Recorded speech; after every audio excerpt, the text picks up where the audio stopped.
símbolo de juventude de um futuro cheio de promessas. Mas e quando a inocência é substituída por escuridão? Quando rostos jovens escondem mentes capazes de planejar os crimes mais cruéis? Hoje você vai conhecer histórias de jovens que cruzaram a linha da moralidade, transformando-se em predadores implacáveis. Eles atacaram outros adolescentes, indefesas, até mesmo adultos que jamais imaginaram o perigo vindo de quem parecia tão inofensivo.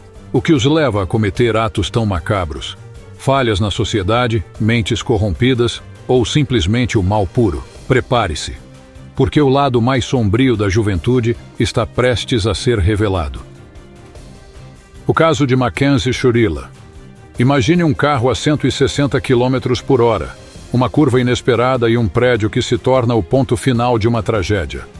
Mackenzie Shurila, uma jovem de apenas 17 anos, foi considerada culpada de homicídio após um acidente chocante que matou seu namorado e o amigo dele. Mas isso realmente foi um acidente? Naquela manhã, a adolescente tinha um plano. Segundo os promotores, a morte não foi uma fatalidade, foi premeditada. Dominique Russo, o namorado, e Davon Flanagan, o amigo, estavam no carro sem imaginar que aquele seria o último dia de suas vidas. Mackenzie, ao volante, dirigia de forma tranquila. Porém, o que aconteceu em seguida é difícil de acreditar. A garota acelerou de forma brutal, jogando o carro contra um prédio comercial nos arredores de Cleveland. 160 km/h. Impacto direto. O resultado? 2 jovens mortos no local e Mackenzie sobrevivendo ao caos que ela mesma causou. Os investigadores ficaram horrorizados ao ver o vídeo do acidente. O promotor foi direto ao ponto.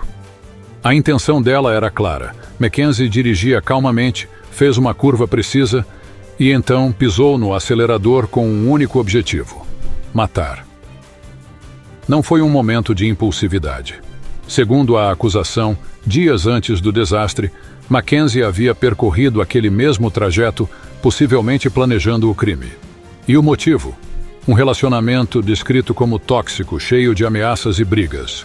Mackenzie teria dito que quebraria as coisas do namorado, ameaçado sua casa, e naquele dia decidiu que o destino de Dominique estava selado. Mas o amigo dele, Davon Flanagan, acabou sendo apenas um dano colateral. Quando a sentença foi lida, o tribunal ficou em silêncio. Mackenzie Shurila, culpada de homicídio pela morte de Dominique Russo. Culpada de homicídio pela morte de Davon Flanagan. Com lágrimas no rosto, algemada e diante de um destino que ela mesma criou, Mackenzie teve a chance de falar. Eu estou profundamente arrependida. Nunca faria algo assim de propósito. Não me lembro do que aconteceu, só queria que tudo fosse diferente. Mas as evidências falavam mais alto. Não houve falha mecânica no carro. Não houve problema de saúde. O juiz foi implacável. Uma tentativa de suicídio não é desculpa para homicídio. Mackenzie, é muito provável que você passe o resto da sua vida na prisão. A sentença final? 15 anos à prisão perpétua para cada uma das mortes, cumpridos de forma simultânea. E assim, uma jovem de 17 anos que tomou uma decisão devastadora, viu sua vida mudada para sempre, enquanto 2 famílias choram a perda irreparável de seus filhos. O que passou pela mente de Mackenzie naquele dia? Teria sido realmente planejado? Uma coisa é certa, aquele carro naquela velocidade não deixou espaço para sobreviventes, a não ser ela. O assassinato da professora Nohema Graber. Em uma cidade tranquila de Fairfield, Iowa, o inimaginável aconteceu. 2 adolescentes, Willard Miller e Jeremy Goodell, com apenas 16 anos, arruinaram suas vidas e destruíram uma família de forma brutal. Tudo por um motivo que parece inacreditável: uma nota baixa na escola. A vítima? Nohema Graber, uma professora dedicada, amada por seus alunos, mas que acabou sendo o alvo de um plano que só pode ser descrito como macabro. Nohema tinha uma rotina simples e pacífica. Ao fim do dia, gostava de caminhar no Shadow Waka Park para aliviar o estresse. Mas naquele dia, 2 rostos familiares aguardavam escondidos. Miller e Goodale a emboscaram friamente, como predadores à espera de sua presa. O primeiro golpe veio pelas costas.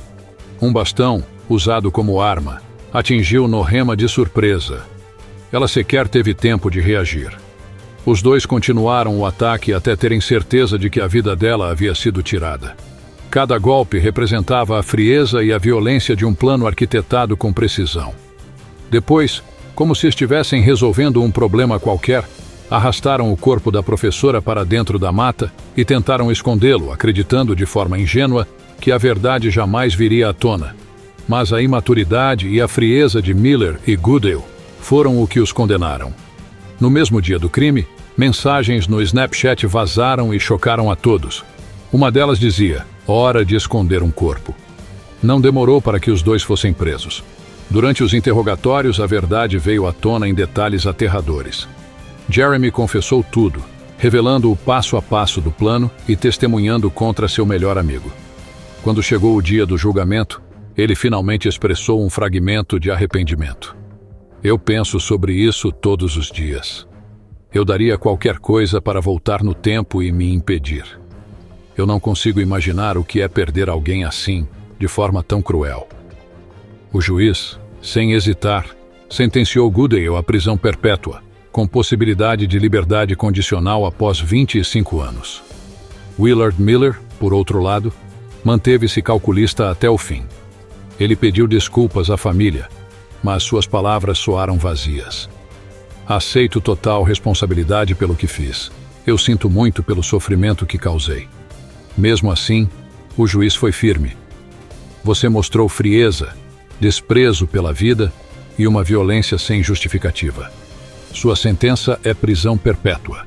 Com possibilidade de condicional apenas após 35 anos, Miller ouviu a sentença impassível, como se nada daquilo o afetasse. O assassinato de Nohema Graber foi um golpe profundo na comunidade de Fairfield. 2 famílias foram despedaçadas, enquanto 2 jovens jogaram fora não apenas o futuro, mas qualquer chance de redenção. Essa história é mais do que um crime. Ela é um alerta sombrio sobre até onde o ressentimento e a raiva podem levar. Hayden Foote. Com apenas 14 anos, Hayden Foote cometeu um ato que deixou uma marca profunda na pequena comunidade de St. Johns County, na Flórida. Sua vítima? Uma colega de escola de 13 anos, uma jovem cheia de sonhos, que jamais imaginaria que uma simples caminhada ao lado de alguém conhecido seria o início de uma tragédia sem retorno. Naquele dia fatídico, Hayden a levou até uma área de mata, afastada e silenciosa. Foi lá que tudo aconteceu. A jovem sofreu um ataque feroz, atingida inúmeras vezes com uma faca, sem ter tempo para entender o que estava acontecendo. Ela tentou se defender com todas as forças, lutando contra o inevitável, mas não teve chance diante da brutalidade do agressor. Quando as autoridades chegaram à cena, o cenário deixava claro que aquilo não foi um acidente nem um impulso passageiro.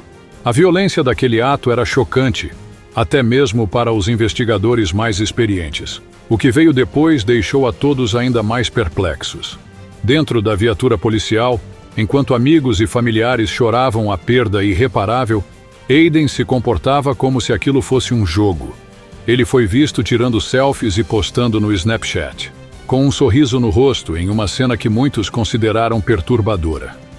Ao ser levado para interrogatório, os próprios pais tentaram, desesperadamente, trazê-lo de volta à realidade. As provas eram incontestáveis.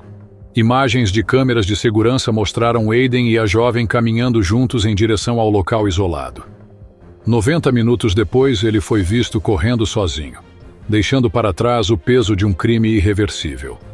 No tribunal, o silêncio era cortante. Familiares choravam discretamente enquanto as palavras do juiz ecoavam com força. A sentença foi tão pesada quanto o ato cometido. Prisão perpétua, com possibilidade de revisão em 25 anos devido à sua idade. Enquanto ouvia seu destino ser selado, Hayden ficou imóvel, sem demonstrar qualquer emoção aparente. A história desse caso ultrapassa as páginas de um processo criminal. Ela se tornou um alerta para os perigos ocultos por trás de comportamentos inexplicáveis e impulsos sombrios. Uma jovem perdeu a vida de forma trágica, deixando uma família despedaçada. E um garoto jogou fora qualquer chance de redenção. pagando agora o preço mais alto por suas ações. Anissa Weier e Morgan Geyser. Em 2014, na cidade de Waukesha, em Wisconsin, duas meninas de 12 anos, Anna Weier e Morgan Geyser, tramaram um plano horrível para agradar a um personagem fictício chamado Slender Man. Esse monstro, com um rosto branco e sem expressão e corpo magro, havia se tornado uma figura aterrorizante na internet. Anna e Morgan, obcecadas pela ideia de agradar o Slender Man, convenceram sua amiga Peyton Leutner a brincar de esconde-esconde com elas em um parque perto da cidade. Mas essa não era uma brincadeira comum. Elas levaram Peyton até o Parque David, uma área de floresta. Lá, atacaram a amiga de forma brutal, esfaqueando-a 19 vezes com uma faca de 12 centímetros. O motivo? Elas acreditavam que ao fazer isso estariam agradando o Slender Man, que, segundo elas, morava nas florestas. Apesar da violência do ataque, Peyton conseguiu sobreviver, mesmo com 2 dos golpes atingindo órgãos vitais. Depois de ser atacada, ela conseguiu rastejar até uma estrada, onde foi encontrada por um ciclista que fez a chamada de emergência, salvando sua vida. Enquanto isso, Anna e Morgan fugiram do local com a faca usada no crime. Elas foram encontradas algumas horas depois, a cerca de 8 quilômetros de onde o ataque aconteceu. Quando questionadas pela polícia, disseram que estavam a caminho da mansão do Slender Man, uma casa fictícia que ficava a mais de 300 quilômetros dali. Durante o interrogatório, Morgan não demonstrou remorso, enquanto Anna parecia se arrepender, mas ambas acreditavam que o ataque tinha sido uma forma de homenagear o Slender Man. Apesar do ataque brutal, Peyton se recuperou e deixou o hospital uma semana depois. As duas meninas foram acusadas de tentativa de homicídio. Morgan tentou pedir liberdade condicional em 2023, mas não teve sucesso. Já Anna, em 2016, alegou que o crime foi causado por uma doença mental.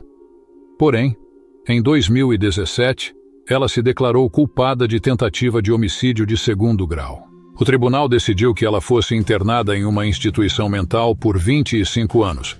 No entanto, em 2021, o juiz determinou que Anna não representava mais um risco e concedeu-lhe a liberdade condicional. Em setembro de 2023, Anna foi vista sem as tornozeleiras de monitoramento, tendo mais liberdade do que em qualquer outro momento desde o ataque. O futuro de Anna agora é incerto, e apenas o tempo dirá o que virá a seguir. O caso de Ashley Ann Rose Martinson. Ashley Ann Rose Martinson foi uma jovem americana de 17 anos, que cometeu um crime que chocou a comunidade e chamou a atenção da mídia internacional. No dia 14 de fevereiro de 2015, Ashley assassinou sua mãe, Carrie, e seu padrasto, Thomas S.S., em uma tragédia familiar.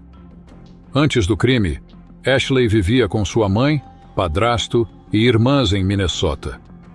Seu padrasto, Thomas, tinha um histórico de abuso físico e emocional, tanto com a esposa quanto com as filhas, o que gerou um ambiente tóxico e cheio de tensão em casa. Ashley também alegou que havia sofrido abuso de um ex-namorado de sua mãe, o que agravava ainda mais seu estado emocional e psicológico. A tragédia aconteceu depois de uma discussão familiar acirrada sobre o relacionamento de Ashley com um homem mais velho. Ao descobrir sobre o relacionamento, seus pais expressaram desaprovação de maneira agressiva. Em suas redes sociais, Ashley fez comentários perturbadores, inclusive expressando raiva de seu padrasto e até mencionando a possibilidade de matá-lo. No dia do crime, após testemunhar seu padrasto agredir sua mãe, Ashley, em um momento de extrema raiva e desespero, pegou uma arma de fogo e matou Thomas. Sua mãe, ao tentar intervir, também foi morta por Ashley, que a atacou com uma faca. Após os assassinatos, Ashley trancou seus irmãos mais novos em um quarto e tentou esconder o que havia feito. A polícia foi chamada e, após investigações, Ashley foi rapidamente identificada como a responsável pelos homicídios. Durante o julgamento foi alegado que Ashley sofria de transtornos psicológicos devido aos abusos que havia enfrentado ao longo dos anos. A defesa apontou que o ambiente abusivo em que ela cresceu pode ter influenciado suas ações. Ashley foi acusada de homicídio em 2º grau e, em um acordo judicial, se declarou culpada. Em 2016, ela foi condenada a 23 anos de prisão. A defesa pediu uma pena mais branda, considerando os abusos que ela havia sofrido, mas a sentença foi mantida. Ela cumpriu sua pena na instituição correcional, onde também conseguiu concluir o ensino médio. Em 2019, tentou apelar para uma redução da sentença, mas seu pedido foi negado. A tragédia em South Valley, Novo México. Em 2013, a cidade de South Valley, no Novo México, foi marcada por uma tragédia incompreensível. Na noite de 19 de janeiro, a polícia encontrou 5 corpos dentro de uma casa. Entre as vítimas estavam uma mulher e 3 crianças, assassinadas com um rifle calibre .22. Mas o crime não parou por aí. O responsável por esse massacre estava em casa. Nehemiah Grigo, de apenas 15 anos. A noite de terror começou quando Nehemiah atirou em sua mãe com o rifle por volta da meia-noite. Seu irmão, Zefaniah, acordou e foi informado de que sua mãe estava morta. No entanto, ele só acreditou ao ver o rosto ensanguentado de sua mãe. Nehemiah então matou seu irmão com o mesmo rifle e, em seguida, executou suas 2 irmãs mais novas com tiros na cabeça enquanto elas choravam. Por fim, esperou seu pai voltar do trabalho e o matou com vários tiros de um rifle AR-15. Nehemiah, em seu relato à polícia, revelou que já vinha tendo pensamentos suicidas e homicidas, e que havia planejado matar sua família antes de se envolver em um tiroteio com a polícia. Após o massacre, ele tentou enganar sua namorada e líderes religiosos, dizendo que seus pais haviam morrido em um acidente. Só mais tarde ele admitiu os assassinatos. Devido à sua idade, Nehemiah foi inicialmente sentenciado no sistema juvenil, mas, antes de completar 21 anos, os promotores conseguiram convencer o tribunal de que ele não havia sido reabilitado e ainda representava uma ameaça à sociedade. O juiz, então, sentenciou-o à prisão perpétua. A defesa apelou, mas o tribunal rejeitou o pedido. Agora, com 25 anos, Nehemiah cumprirá sua sentença no sistema penitenciário estadual. Ele será elegível para a liberdade condicional aos 52 anos, mas a dor e o impacto de suas ações permanecerão para sempre com a comunidade de South Valley. Amit Sada. A história de Amit Sada é aterradora. Ele é conhecido como o serial killer mais jovem do mundo, tendo cometido 3 assassinatos antes de completar 9 anos de idade. Natural de um pequeno vilarejo em Bihar, na Índia, chamado Musahar, a vida de Amit foi marcada por dificuldades. Seus pais enfrentavam problemas financeiros, e quando ele tinha 7 anos, nasceu uma irmãzinha, o que complicou ainda mais a situação familiar. Amit era uma criança quieta, que preferia brincar sozinho, subir em árvores e explorar os arredores de sua casa. Um dia, sua tia apareceu com a notícia de que precisaria trabalhar na cidade e deixou seu bebê com a família por um tempo. Enquanto a mãe de Amit foi ao mercado, ele ficou encarregado de cuidar da irmã e do primo mais novo. Foi nesse momento que ele cometeu seu primeiro crime. Relatos indicam que Amit começou a brincar de forma cruel com o bebê, apertando, batendo e se divertindo quando a criança chorava. Mas ele levou essa brincadeira a um nível muito mais assustador. Colocou as mãos ao redor do pescoço do bebê e o estrangulou, impedindo que ela respirasse. O bebê tentou chorar, mas a sua vida foi tirada por um menino de apenas 8 anos. Amit escondeu o corpo da criança sob a grama e voltou para casa, onde contou o que havia feito à mãe. Seu pai o puniu fisicamente, mas ninguém chamou a polícia. Em vez disso, inventaram uma história para explicar o que aconteceu. O próximo crime de Amit foi contra sua própria irmãzinha, de apenas 8 meses. Durante a noite, enquanto os pais dormiam, ele a estrangulou também. Apesar de algumas pessoas da família saberem o que estava acontecendo, elas não fizeram nada, achando que era um problema de família. Nenhuma denúncia foi feita. Em 2007, Amit cometeu seu terceiro assassinato. Ele matou uma menina de 6 meses, chamada Khushbu. Sua mãe, ao perceber o desaparecimento da criança, procurou por ela e, ao não encontrá-la, procurou a polícia. Amit confessou o assassinato e levou os locais até onde havia enterrado o corpo da bebê. Foi preso e, durante o interrogatório, Amit confessou também os outros 2 assassinatos de sua irmã e primo. O inspetor responsável pelas investigações afirmou que todos os crimes tinham semelhanças assustadoras. Apesar de sua crueldade, Amit não demonstrou arrependimento. Ele foi diagnosticado como sadista, alguém que sente prazer em causar dor aos outros. De acordo com a lei indiana, ele não poderia ser preso, mas foi enviado para um centro de detenção para menores até completar 18 anos. As avaliações psicológicas mostraram que Amit tinha distúrbios de conduta. Ele foi transferido para uma unidade em Munga. Aos 16 anos, Amit foi liberado, e desde então seu paradeiro é desconhecido. Em 2023, ele teria 23 anos e estaria vivendo sob uma nova identidade, longe de qualquer vigilância. O incidente em Omaha. Em 2015, dois rapazes, Jamie Mel Ray e Charles Pfizer, estavam prestes a realizar uma simples troca de cannabis em Omaha, Nebraska, sem saber que sua vida tomaria um rumo fatal. Ao entrarem no Miller Park, o que parecia ser um encontro comum logo se transformou em um pesadelo. 3 jovens os atacaram brutalmente.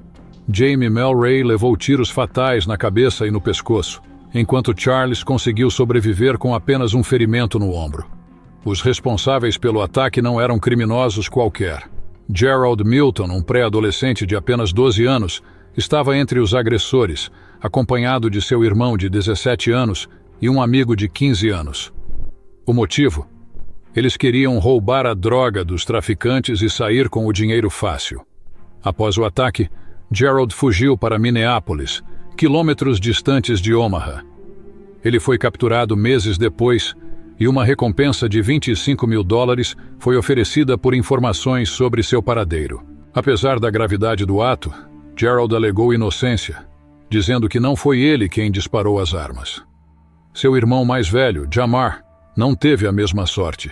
Ele foi condenado por assassinato em primeiro grau e recebeu uma sentença que o manterá preso por, no mínimo, 34 anos. A vida de Gerald foi marcada por falhas no sistema de justiça juvenil. Ele foi preso e libertado várias vezes, sempre se envolvendo em novos problemas. Em 2019, teve a chance de ser liberado para viver com sua mãe, mas logo voltou para a prisão. Em 2021, foi transferido para um sistema prisional de adultos e agora cumpre sua pena em uma prisão para adultos em Dakota do Sul.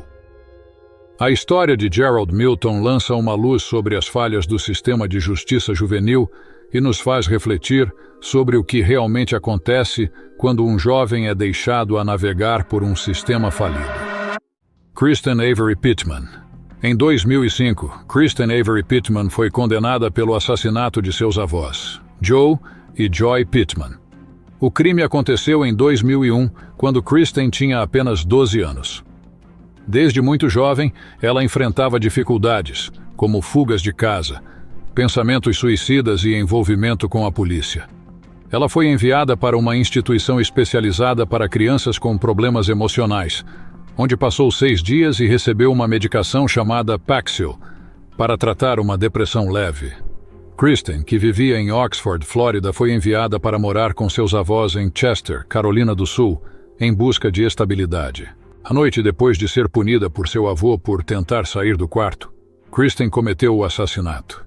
Usando a espingarda que seus avós a haviam ensinado a manusear, ela atirou neles, matando-os. Depois, incendiou a casa com uma vela e pedaços de papel, pegou as chaves do carro, as armas dos avós, o cachorro e $33 antes de fugir. Sua fuga durou pouco, pois foi capturada após se envolver em um acidente. Inicialmente, dizendo que havia sido sequestrada por um homem negro que matou seus avós e incendiou a casa. No entanto, 2 dias depois, confessou o crime e disse friamente que seus avós mereciam o que aconteceu. O julgamento de Kristen começou em 31 de janeiro de 2005, 3 anos após o crime. O tribunal discutiu questões sobre sua saúde mental e a possível influência do Zoloft nas suas ações. A acusação destacou o fato de que Kristen havia planejado sua fuga após incendiar a casa, o que indicava que sabia da gravidade do que tinha feito. Em 15 de fevereiro de 2005, Kristen foi considerada culpada e condenada a 30 anos de prisão. No entanto, em dezembro de 2010, ela fez um acordo e se declarou culpada de homicídio voluntário, tendo sua pena reduzida para 25 anos, considerando o tempo já cumprido. Durante sua prisão, Kristen passou por uma mudança pessoal e legalmente alterou seu nome para Kristen Avery Pittman. Em 27 de novembro de 2000, um crime chocou Londres e o país inteiro. Damola Taylor, um menino de 10 anos, foi brutalmente atacado no bairro de Peckham, no sul de Londres. Ele havia saído da biblioteca de Peckham por volta das 16 horas e 51 minutos e estava indo para casa quando, ao chegar perto da North Peckham Estate, foi surpreendido por dois adolescentes, Danny e Ricky Pretty, de 12 e 13 anos. Eles o atacaram violentamente, causando um profundo corte em sua coxa esquerda, que severamente danificou uma artéria. Damola tentou pedir ajuda, mas o sangue vazava rapidamente e, após cair em uma escada, acabou perdendo a consciência. Em cerca de 30 minutos, ele estava quase morto, mas ainda foi levado ao hospital em estado crítico.